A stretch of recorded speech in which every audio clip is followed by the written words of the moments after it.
कम से कम 8 जगह कार्य कर रहे हैं, 8 जगह एक साथ, बड़े बड़े जो है करोड़ों का प्रोजेक्ट एक साथ चल रहे हैं, एक जगह नहीं 8 जगह। और कोई भी बिल्डिंग का वर्क जो है 15 और 20 हजार से छोटा नहीं, और 8 जगह एक साथ चल रहे हैं, तो टोटल समझिए, मानिए आप, कम से कम जो है एवरेज 1 लाख स्क्वायर फुट का कार्य चल रहा है एक साथ। तो 1 लाख स्क्वायर फुट और अलग अलग जो है जगह चल रहा है। और ये बड़ा ही उपलब्धि जो है इस साधना से हुआ है। काम बीच में पूर्णतः ठप हो गया था क्योंकि कोरोना के कारण वर्करों की समस्या, और परंतु अभी पूर्णतः कार्य बहुत वेग पर है। साधना जो है बहुत फल देता है। और जब हम साधना जो करते हैं, मंत्र साधना, जाप्य और आराधना, जब वो आहुति रूप में बदल देता है, तो आहुति रूप में बदलने के बाद उसके अंदर एक एनर्जी, एक पावर, साधनाएं का फल जो है आपके जीवन में स्वयं ही प्राप्त होता है। और आहुति के बिना मंत्र जो है कभी भी फल नहीं दे सकता है। और कोई भी, अब देखिए, आपको परसों एक आचार्य शांति सागर जी महाराज का वीडियो दिखाया था, उसके अंदर एक घटना आपको अभी भी आपके ग्रुपों में मैंने डाला है, देख लीजिए। जब आचार्य शांति सागर जी महाराज का अंतिम दर्शन और अंतिम अग्नि संस्कार के पूर्व जो विधिवत अनेकों घोड़ों घोड़ों से जो है दुग्धाभिषेक, दही अभिषेक करने के बाद पंडित लोग जो है थोड़ा सा दूर, उस अग्नि संस्कार से दूर एक कुंड बनाते हैं, और कुंड बना करके अग्नि जला करके आहुति दे करके उसी आहुति से जो है उनको देह को लगाते हैं। एक विधि है, क्योंकि हमारी एक संस्कृति है। हम लोग क्या है, अब लोग कोई भी साधु समाधि हो जाता है, हमारी पद्धति कैसे रहती है? हमारी पद्धति ये रहती है, लकड़ी इकट्ठा करना, उस पर लगा देना, और उसके ऊपर जो है गोला फेंक देना और आग लगा देना। ऐसा नहीं।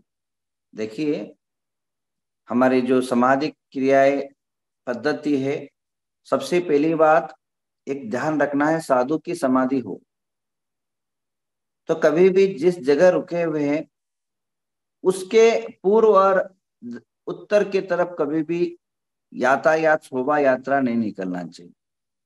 जब भी रूम से बाहर निकले पश्चिम या दक्षिण से जा, बाद में कहीं मुड़ो चलेगा, पर पहला जो है उनका जो शव है, शव को जो है पहला अपने निशिका से, रूम से, निवास से जो है पश्चिम की तरफ मुंह करके या दक्षिण की तरफ से मुंह के करके निकलना चाहिए। यह जो है अनेकों समाधि की घटनाओं पर याद दिलाया है, इस आचार्य ने बोला भी। और पश्चिम साइड में या दक्षिण साइड में, साधु की पश्चिम साइड, निवास के पश्चिम या दक्षिण साइड में उनकी अग्नि संस्कार होना चाहिए। एक बात। उसके बाद जहां आपको जलाना है वह जगह उथल पुथल नहीं होना चाहिए, समतल होना चाहिए। छोटा बड़ा नहीं होना चाहिए, हेर पैर नहीं होना चाहिए, समतल, पूरा भूमि जो है समतल होना चाहिए। जहां जिस जगह पर उनको शव को बैठाना है, चाहे वह 10 बाय 10 का जो है समतल बना लीजिए। और बनाने के बाद वहां आचार्य क्या लिखते हैं कि रांगोली के माध्यम से अग्नि कुंड बनाना चाहिए। अग्नि कुंड बना करके उसके चारों तरफ रम रम रम रम रम रम रम रम लिखना चाहिए, और बीच में काय लिखना चाहिए। उस काय जगह जहां लिखा जाता वहां साधु की प्रतिष्ठापन करना चाहिए, और अग्नि देवताओं की आह्वान करते हुए और अग्नि संस्कार करना चाहिए। ये विधि है। अब लोग कौन क्या कैसे करता है वो उससे हमें लेना नहीं देना नहीं, बट जो पद्धति है, संस्कृति है और एक विधि विधान है वो इस प्रकार है। अग्नि की कुंड की जो परिकल्पना है वो 3 प्रकार के अंदर हमारे आगम में पाया जाता है, केवली कुंड, गंधर कुंड और सामान्य कुंड। आपने देखा होगा त्रिकोण, गोल और चौक, इस प्रकार जो है 4 प्रकार के कुंडों की हमारे साहित्यों में वर्णन है। और चारों कुंड जो है अनेक प्रकार की शक्ति को प्रदान करता है। जो गोल कुंड है वो शांति को प्रदान करता है। गोल कुंड है, जो हवन की जो गोल कुंड होता है वह शांति, समृद्धि, रोगनाश और आपकी जीवन के अंदर अनेक उपद्रव, कष्ट, संकट को शमन करता है। और त्रिकोण जो कुंड होता है वो आकर्षक होता है। आपकी समृद्धि, आरोग्य, यश, कीर्ति, धन, धान्य और नाना प्रकार की उपलब्धि का जो है आकर्षक प्रतीक माना है। और चौक कुंड जो है, जो चौक कुंड जो होता है वह चौक कुंड, आपने देखा होगा हवन के जो चौक कुंड होते हैं, वह चौक कुंड के माध्यम से आपके जीवन के अंदर, आपके लाइफ के अंदर, संसार के अंदर मनुष्य को स्थिरता, गंभीरता और दृढ़ता प्रदान करता है।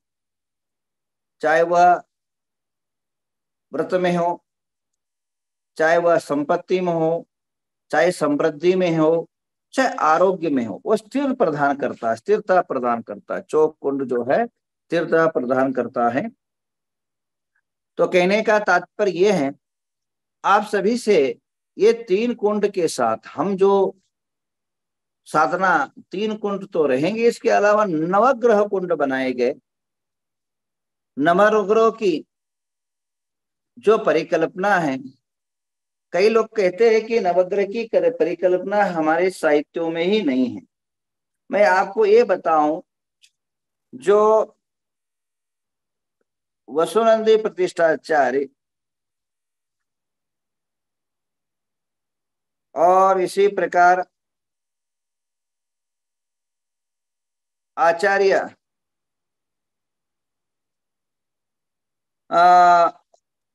हमारे यतिवृषभ आचार्यों ने जब मूर्तियों की परिकल्पना बताई, वह जो है अनेकों नवग्रह की परिकल्पना मूर्ति के अंदर भी उल्लेख किया है।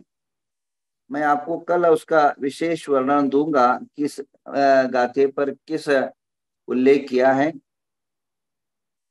अभी मेरे हाथ में अभी वो साहित्य नहीं है। साहित्य जो है कल आपको पेज नंबर और जो है उसका पेज नंबर दिखा करके आपको बता दूंगा कि इन पेजों में इस प्रकार की वर्णन जो है दिया है। तो यह नवग्रह की, नवकुंड की परिकल्पना करके और वहां जो है प्रतिष्ठापित किया जाएगा। और एक एक कुंड जो है आप सभी के लिए बहुत ही रमणीय होगा। और एक एक कुंड का जो निर्माण ही है वो अपने आप को आकर्षक होता है और अपने आप में जो है अनेकों सिद्धियों और समृद्धि का कारक माना है। तो ऐसे जो है दिव्य शक्ति के लिए जो हवन है, मैंने एक मुंबई के अंदर एक हवन कराया था, जिसका परिणाम स्वरूप मैं साधना करता था। उस टाइम कोई प्रयोग नहीं करता था। उस साधना के टाइम पर मुझे लगा कि देखो एक साधना कहीं पढ़ने को मिला, चलो इसको कर लेते हैं क्या होता है। तो वो ज्योतिष की साधना थी और वह एक मंत्र की साधना थी। वो ज्योतिष साधना इस प्रकार की थी कि उस मंत्र की साधना और आहुति देने के बाद भविष्य जो है वक्ताओं का वाक्य जो है वचन सिद्ध हो जाता है। तो मैंने प्रयोग करके देखा, देखो है क्या या ऐसे ही ठोकते हैं लोग। तो मैंने जो है वह उस टाइम पर शुरू कर दिया साधना। साधना होने के बाद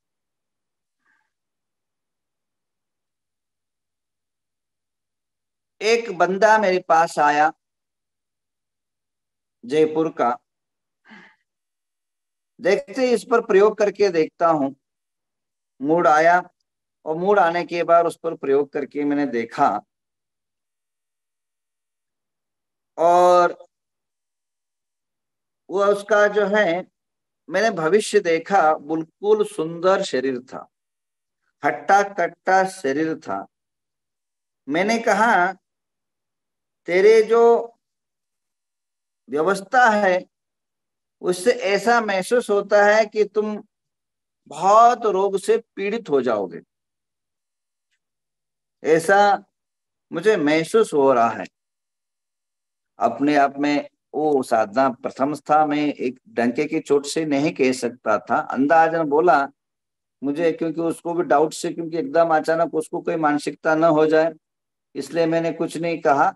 सीधी सी बोला कि मुझे लग रहा है कुछ आपकी शरीर पीड़ा होगी। बोले ऐसा कैसा, मैं तो सुंदर रूप रूप नहीं हूँ, बिल्कुल सही हूँ और मेरा ऐसा हो ही नहीं सकता है। बोले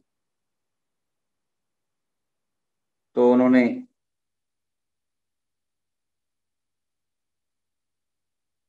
बोले ऐसे कैसे संभव है। बोले मेरे ग्रह गोचर दिखाई दे रहे कि ऐसी आपकी हो सकता है।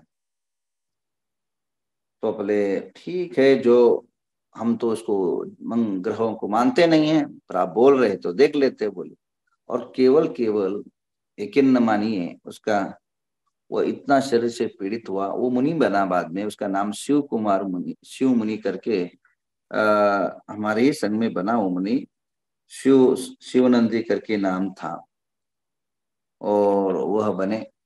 और उनकी शरीर में इस प्रकार की पीड़ा रही, पूरे दाग दाग दाग, और इसको बहुत जो है देह के अंदर पीड़ा महसूस बहुत रहा, और यावत जीवन रहा। अंत में उनकी समाधि तक जो है उनका वो पीड़ा समाप्त नहीं हुआ। तो इस प्रकार की हमारे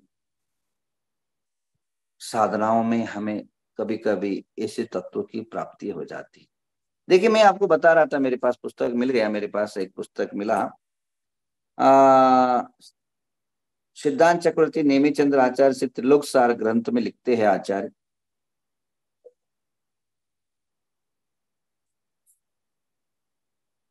वामे च यक्षी युहानं च दक्षिणे यक्ष स्मृतं नवग्रह नवनिधि भाग्यं च मध्यं च क्षेत्रपालकं यक्षिणां देवतानां च सर्वालंकारभूषितं स्वबाणं लोपिते कुर्या सर्वांग सुंदरम। अकृत्रिम चैत्यालय कैसे रहते हैं? चैत्यालय दो प्रकार के होते हैं, कृत्रिम चैत्यालय और एक अकृत्रिम चैत्यालय। कृत्रिम चैत्यालय जो आप सब लोग बनाते हैं, उसमें जैसे मन गणित जैसे चाहो वैसे बना सकते हो। आपकी आपकी मन की जो इच्छा है, मन की भावना है, ऊंचा बनाओ लंबा बनाओगे और अनेकों आधुनिक पद्धति के हिसाब से बना सकते हो। परंतु अकृत्रिम चैत्यालय जो है, न कोई बनता है न कोई बना सकता है, जो अनंत काल से शाश्वत है। ऐसे अकृत्रिम चैत्यालय के वर्णन करते हुए कहते हैं आचार्य,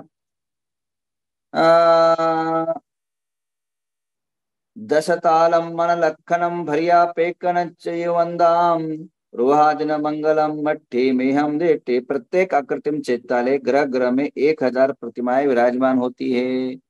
आपके मंदिरों में एक एक होते होंगे, प्राकृतिम चैत्यालय में एक जन्म में 1008 प्रतिमाएं होती है। वह 10 ताल प्रमाण निर्मित है। एक एक प्रतिमा दोनों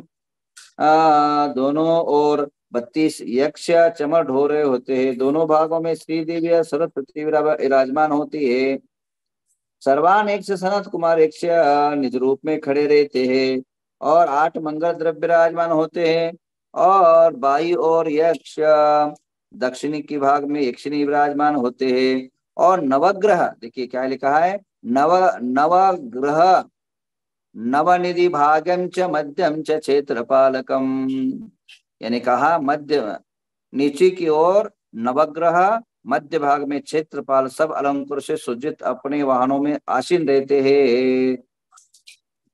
अभी क्या कहा, अब ये जो त्रिलोक सार में आचार्य नेमिचंद सिद्धांत चक्रवर्ती जो कर्म कांड के रचयिता है, उन्होंने भी जो अकृतम चैतालय को वर्णन के अंदर नवग्रहों का भी स्थापना का विधान बताया है।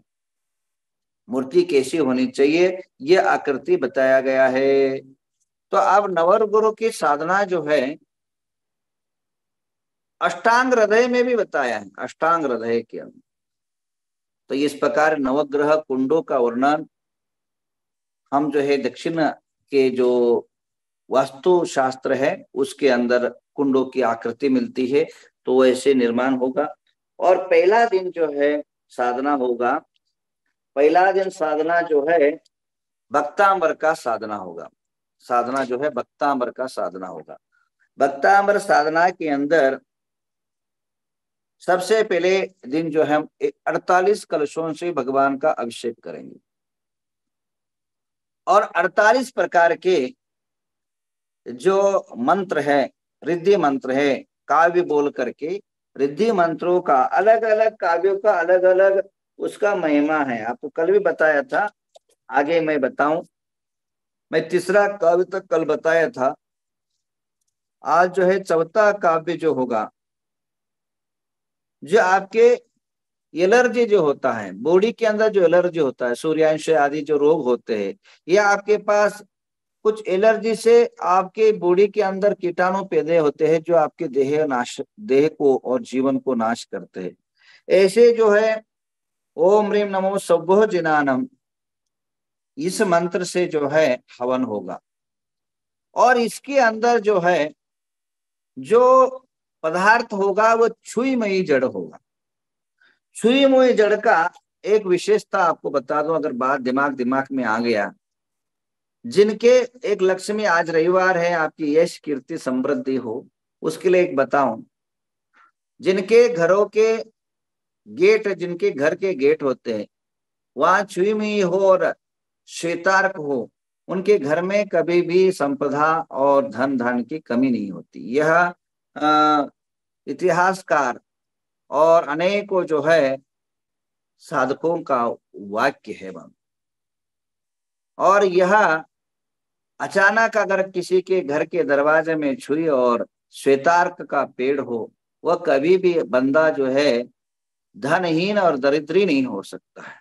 अगर होगा और अचानक उग जाए, अगर जाकर उग जाए, लग जाए, एक तो जल्दी लगती नहीं है छुई में, अगर लग जाए, उग जाए, तो फिर वो जैसे जैसे बढ़ेगा वैसे वैसे आपकी समृद्धि बढ़ेगी। और श्वेतार्क अगर 30 साल का पेड़ आपके घर में अगर रह जाता है तो 100% आपकी इच्छित और मनोवांछित फल की प्राप्ति में कोई रोक नहीं होता है। यह साधनाकार का बताया। इसी प्रकार पहले दिन जो